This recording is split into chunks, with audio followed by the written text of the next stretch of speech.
To back air, to down air, to up air, for everything. You can definitely tell that CarbonCopies has played a lot against the Snake matchup, especially coming here every month and playing against someone like Steam. Absolutely. You get some experience playing against Snake. But now we have a CQ versus Carbon, and now CQ, he has had an interesting run as Game & Watch. I heard from actually Psycho that he only lost to CQ because CQ got 2 9s on him. 2 9s on him that killed him as Ganon. You know, okay, that match was on main stage, and CQ was up far enough where he was fishing for judgments. Yeah. He delayed that game to just what go for judgments. the hell was that down air? Disgusting. CarbonCopies absolutely getting robbed of a stock by Game & Watch, as Game & Watch tends to do. But, I mean, here we go. We got Game & Watch, got a little bit of RNG available here. I think all tournament, we've seen CQ like 2 or 3 times now on main stage. I think this is the 3rd. He has been heavily favoring the down smash with the mallets, the grounding nature of those, as well as the very horizontal knockback. If Carbon is not getting rocked by those, he's got a really good match against ahead of him, I think. Yeah, I mean, honestly, like the only reason why he's down a stock even is great forward tilt, I think, coming out there from Carbon. Yeah, you see him clean that one out. But the only reason he's down a stock is what is going on here? What is going on there? That is, his shield. What is going on? It's grounds into judgment all day. He will continually do that. We've seen CQ do that all day. But if you are not getting the RNG necessary for that, if you're not getting your opponent in range to ground them, then CQ seems to suffer. And it's going to be a matter of if Carbon is able to avoid that. Yeah. And I think that the key to this matchup for Carbon is, again, being able to close in and get Game & Watch. Actually, not even really above him, because Game & Watch is one of the few has one of the few moves that can go through Cloud's up air, which is his actual down air. So the key to this matchup is gonna just try to stay on stage. Whoa! Beautiful. What? Down air out of nowhere. He says, "You remember that first stock here? I'm gonna return the favor." Almost exactly, even. Yeah. But yeah, the key to this game is just stay on stage, keep racking that damage, and I think your hitboxes will beat out Game & Watches most of the time in the air. So really just avoid getting launched and getting judged. Yeah, we're heading into the 3rd stock, your final stock. Very close, though.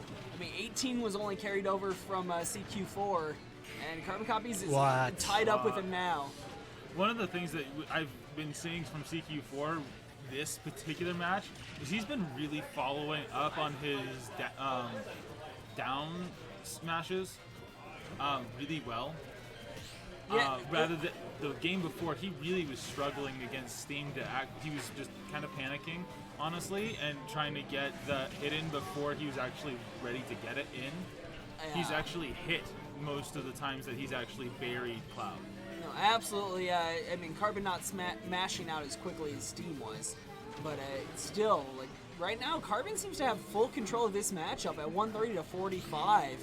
It's just a hit or 2 away, and Carbon's got game 1 locked up. Well, a hit or 2 away, or a judgment of 9 away, you know. Judgment 9. That's the nature of Game & Watch. But he's got limit, which could be as close to a version of Cloud's judgment as you can make it. Late hit. Nice. Yeah. You know, I was just about to comment that you have to worry about that bucket because CQ had a double stack bucket. If you throw a limit break into that bucket, yep. You got to be a little worried there. But no, I think that overall this is a really even matchup. Maybe Game & Watch is a little bit losing just because of his weight, because he dies pretty early. But overall, I mean, it's really just as close as you can get to like a pretty normal matchup. I really can't think off the top of my head something each character should always be doing to win this matchup. You know, maybe Game & Watch's down smash to send Cloud at a kind of a bad angle for his recovery. But you see CQ already doing that, so you know it's really just a battle of wits now. You know, who can space better, who can get those punishes in.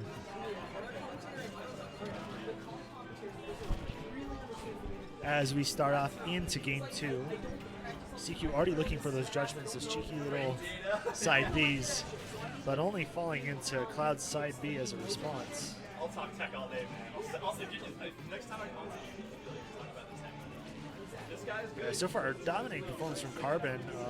Nice air dodge there from CQ to avoid the up B, but really, it's right now it's just looking like Carbon's the better player, no doubt about it. Ha!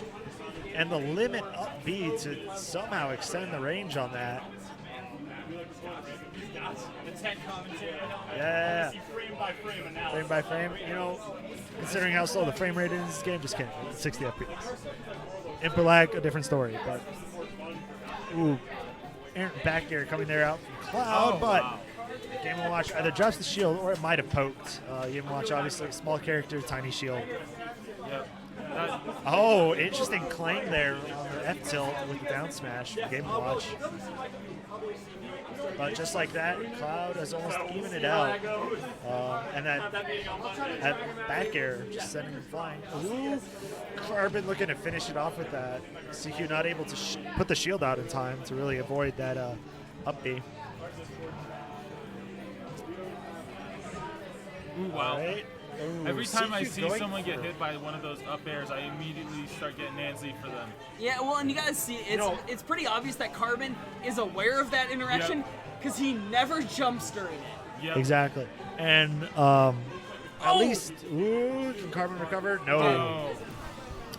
That is unfortunately Cloud's biggest downside. Obviously, one of the favorites to pick in Smash for Ryu, but in this game, that was he's a got his Judgment nair 9 nerfed. out in the middle of space, though. Doesn't do you any good there. Doesn't do anyone any good, but it still, makes probably CarbonCopies thinking, hey, maybe I should avoid that, huh? Yeah, I mean, right now, though, you gotta say Carbon's in a good spot right now. He's looking to clear this out and have almost a full stock lead. He's not near the limit, but if he gets a kill, that's gonna get him right there. Okay, he's at the limit now. A one does not do it. In fact, it does. And there it is, cross slash. Oh, that Shielded through. shield! It almost broke it, too. That thought for shield a was the second it size of a broke it. Tic Tac. Oh my lord. Yeah, but Doesn't he's the matter in size the of end. the Tic Tac when he becomes a star in the background. That's a stop Yeah. down. But again, the down smash, the range is deceptively long on that. But I still find CQ relying on it just a tad too much. Charging up those down smashes, even though there's no way Carbon's gonna run. But down to final stock now. Yep, a nice bomb sends Carbon flying off the edge. But honestly, if I had to bet right here, this is a Carbon victory 2-0. I mean, we've seen Carbon, honestly. He played through a disadvantageous matchup against the Snake.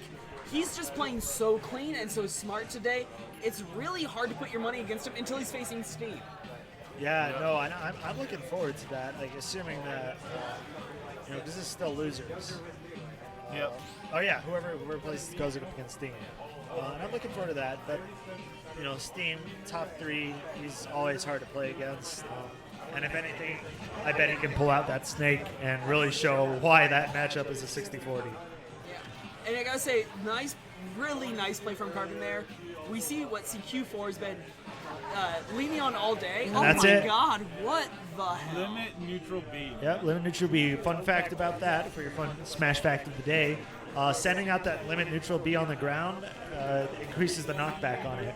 So an aerial neutral B actually has less knockback. So if you're looking to kill, stay on the ground while you send that out. That's good to know. I gotta say though, there right towards the end, you saw CQ. Not only has he been leaning into the down smash all day, but he was spamming it there, and Carbon let him land 2 out of about 14. He was constantly jumping around it, keeping distance, only moving in to get a fair or a neutral air, and landing away from it. He played around it so well. Yeah, honestly, this is just looking like Carbon's cleaner. He's got the spacing down better. He knows the flow chart. The flow chart. Oh, Yeah. I need a Smash Bros. Flow chart. I mean, actually, I think I was on a Smash board once. I forget which character, and they literally had one of their resources was a flowchart. I think it was Wii Fit Trainer. Someone literally made a flowchart. Like, if the opponent does this, use this move or this move, and if you use that move, combo to this move. So it literally is a flowchart. Right at the beginning, does it say, is your opponent way better than you? If yes, jump off the side. Repeat until game over. Great spot dodge there from CarbonCopies to avoid the F smash. And the clash from the sword earlier hitting a bomb Yeah, Game & Watch's bomb seems really scary, but it's really weak, and any other hitbox really beats it. And there we It go. just There's nullifies the it. limit break ready. Oh my Ooh. god. He didn't even use the limit break on that. So No. he's got that saved up for a good 30 damage if he lands it. Does What a not tech. happen to get it though. He teched that down smash. That is almost no reaction time there for him to do that, and yet he pulled it off. But yeah, no, Cloud's best killing move is his back air, and that's what you just saw there, killing Game & Watch. That doesn't work today. I know. It didn't work today. But anyways, Game & Watch trying to somehow end the stock here. Nice up B. I gotta say, I like that choice there to go for it up high. Beautiful fair. And a good bomb to clean it out. Yep. And that's again, I think, just like we said with Snake, Game & Watch's best way to deal. Oh, not errant 9 out there. But the Game & Watch's best way to deal with Cloud is to exploit Cloud's weak offstage recovery. Meanwhile, Game & Watch has got his up B, he's got his like insane down B. You saw him spike that in game 1. But yeah, that's really Game & Watch's key to success here, I think. You know, I gotta say though, just every little thing that happens when it comes down to it, I'm seeing CarbonCopies outplay CQ4 Absolutely. moment to moment. Like we see good stuff out of CQ4. He's not a bad player. He's Not playing at all. very well here. Anyone else in this matchup, I'm afraid for them. But Carbon is playing so clean today, it's ridiculous. It is. No, it's absolutely right. And again, Cloud was one of those characters at the beginning of the game. Everyone thought, hey, maybe he's as good as he was in Wii U. And for a moment, people did actually believe that. But then people saw that, hey, his nair's nerfed, his limit's nerfed, but not the back air. Back air was not nerfed. And game 3, Carbon closes out with 2 stocks. Yeah. But yeah, as I was saying, like, you know,